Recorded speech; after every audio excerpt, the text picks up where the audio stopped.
Welcome to Winters Out West. Today, we dive into the incredible story of a man who refused to be defined by weakness, tragedy, or circumstance.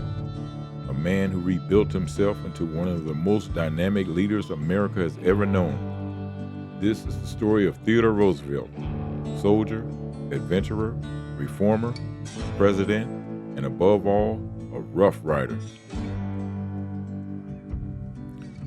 Theodore Roosevelt was born in 1858 into a wealthy family in New York, but his privilege came with a burden. He was a sickly child, plagued with asthma so severe that he often struggled just to breathe. His father urged him to build his body to match his will, telling young Theodore, "You must make your body." Those words lit a fire inside of him. Even as a boy, Roosevelt decided he would not let weakness define him. He studied, he read, he dreamed of great deeds, but his frail health remained an obstacle. And then, tragedy struck that would have broken most men. On February 14, 1884, Valentine's Day, both his beloved young wife Alice and his mother died in the same house, only hours apart. In his diary, he wrote a single sentence: "The light has gone out of my life."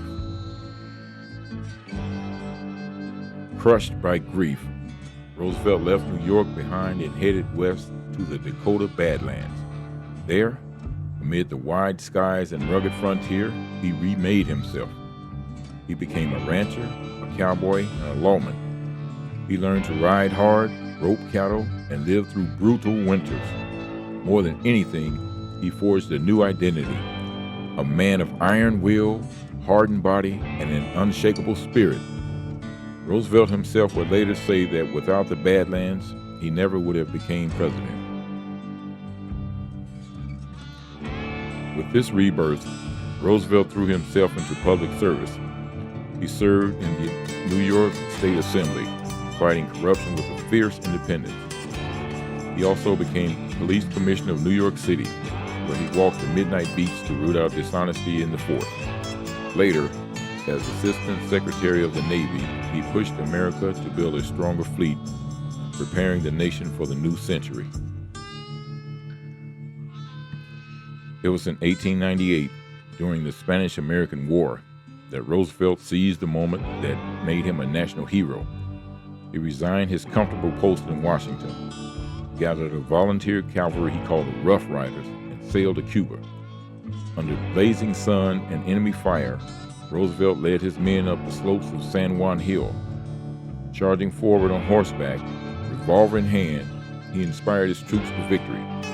The newspapers back home carried his name across the nation: Roosevelt, Rough Rider. After the war, his rise was unstoppable. He became governor of New York, then vice president of the United States. Tragedy struck again, with the assassination of President William McKinley in 1901. Theodore Roosevelt, at just 42 years old, became the youngest president in American history. As president, he carried the same energy, courage, and determination that had defined his life. He fought monopolies, preserved vast stretches of wilderness, and believed that America's strength must come not from wealth or power alone, but from character. Roosevelt's life was proof that weakness can be overcome, that tragedy can become fuel, and that courage in the face of adversity can shape destiny. Theodore Roosevelt's journey is more than history. It's a reminder that no obstacle is final, no hardship unbeatable. From a sickly boy to a grieving widower, from cowboy to rough rider, from reformer to president, Roosevelt lived the creed that he often repeated: do what you can with what you have where you are. And in doing so, he showed the world that true greatness is not given, it is earned.